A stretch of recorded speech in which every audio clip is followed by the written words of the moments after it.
Tatalakayin natin dito ngayon itong pahayag ni Coach Tim Cone kay AJ Edo.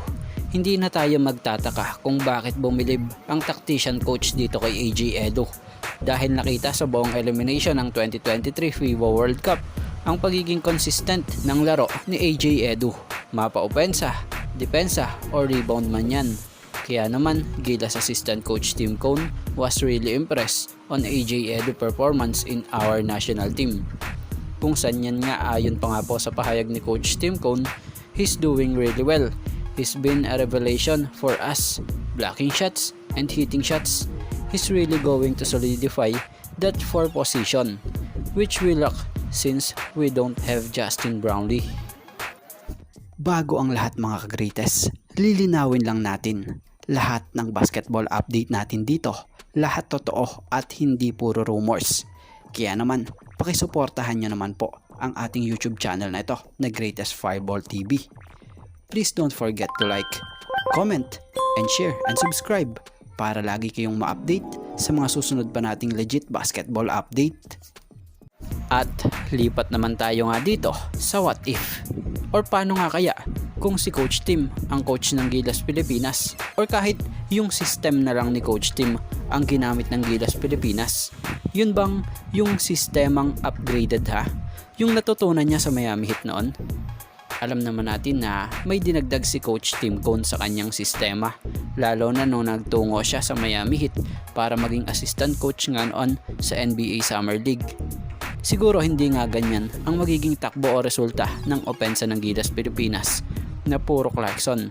Kasi sa sistema nitong si Coach Tim Cone, kailangan talaga iikot ang bola dyan at yung ball movement niya ang bilis gaya ng ginagawa nga po niya sa Barangay Ginebra.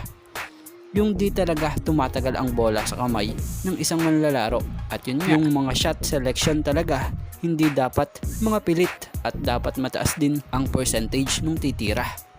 Siguro mas magpi-fit nga po dito si Clarkson sa ganitong sistema ni Coach Tim dahil siya yung go-to guy or magiging go-to guy nga dito sa team at mas dadali yung laro niya off the ball dahil mapipilitan siya gumalaw din at humanap ng libre, lalo na yung mga screen sabay drive to the basket na ginagawa nila Pringle kay Brownlee at ginagawa ni Sistan o Japet para pang screen.